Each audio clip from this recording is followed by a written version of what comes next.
Welcome back, guys. Thanks for joining me for another beer review. You're watching All the Beer No Idea. I am Baz. This time we are heading back over to the Beermonster machine sitting there. Now this is a review that I didn't go out and buy this keg to do it. I got gifted the keg off my father-in-law. I have reviewed the bottle of this, but because he's gifted me the keg, I thought I might as well bang it in the old Beermonster draught machine and see what it's like out of the keg and what have you. So what we've got coming up is from Wrexham Lager, and this is a 5 litre mini keg of their Bootlegger pilsner that's coming in at 5%. Not sure how much it is. It's probably going to be, I bet if you went on their website, 23, 25 quid for a 5 litre mini keg, something like that. Yeah, so any second now I'm going to pause the video. We are going to do a video of the pour and then come back and carry on from there. And just quickly before I move on, Wrexham Lager, their export lager and the Bootlegger pilsner now, they've recently started to supply all the Aldi's and Lidl stores. I think it is both of them that they supply. So if you see it in Aldi's or Lidl's, pick it up, give it a try. I think it's also in Home Bargains or B&M round where I am. So you may well be able to pick it up from there. So yeah, let's stop waffling. Let's get over there and crack on with this review. Back in a tick. As with all these videos, obviously you're putting the gas into this, so it is always a little bit hit and miss. You never know how lively it's going to be or how dead, just because you have to judge the gas right. I have put the gas on. Hopefully it should be nicely gassed. So let's get pouring.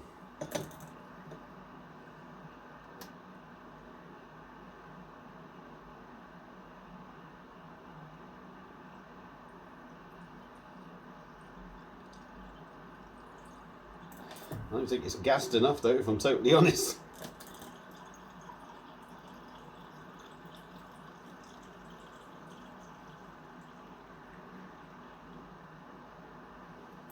There we go.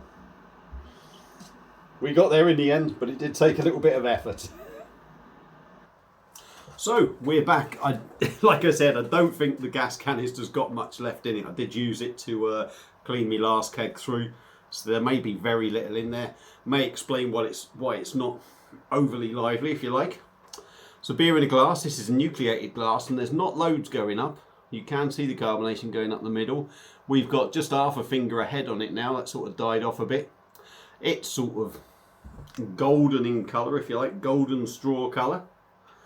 Got a slight haze to it as well, I would say. It's not just a chill haze off the glass. There is a slight haze. It's not crystal clear, so that's a good sign.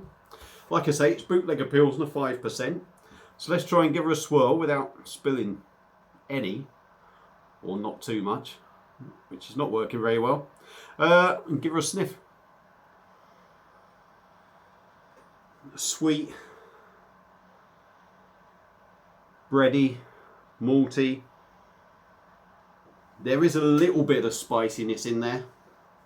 There is a little bit of lemon in there as well.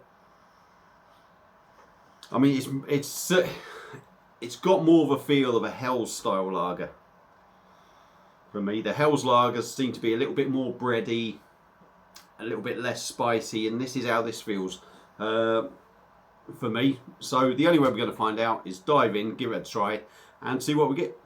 Cheers.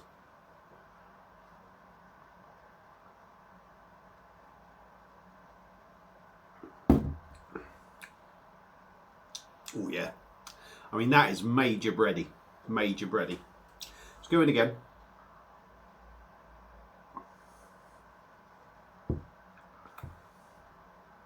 Yeah, body isn't overly heavy.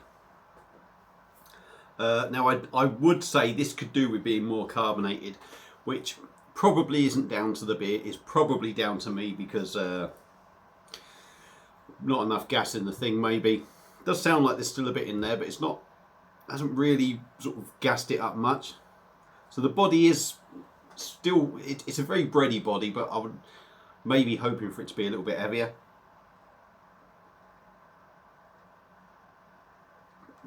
Again, with carbonation, it is in there, but it is very minimal. As you can see it going up the glass. Mouth feels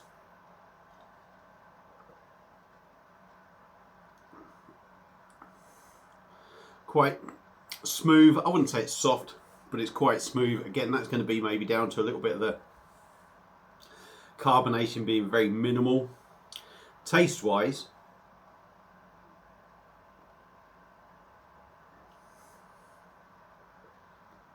now for me, what I said on the nose was it smelt more like a Hell's Lager. It'll be interesting for me to go back and see what I thought of the bottle. But certainly through the keg, it smells and it tastes more like a Hell's Lager rather than a pilsner. It's very, very bready, very malty, and there's nothing wrong with that.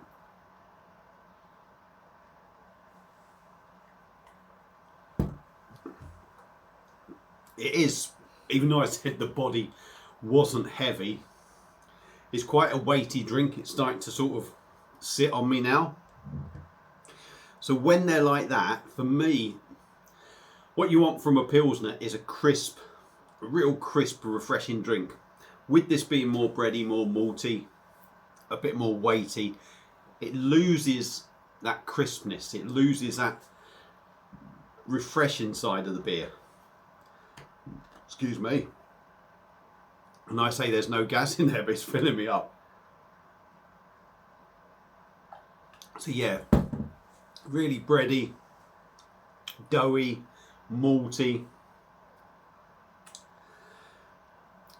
But there's no real sort of spicy pepperiness on this. There's very minimal spicy sort of pepperiness on this. You do get it maybe at the start of the mouthful, but it kind of goes quite quick. But it's more of a sweeter number. No real sort of, not really picking much of a sort of lemon thing up in there either. Yeah, as pilsners go, I would say it's not the greatest pilsner because it's more like a Hell's Lager. I think what maybe Wrexham Lager should do is not call it a pilsner, certainly not from what I'm having here, but change it to a Hell style lager.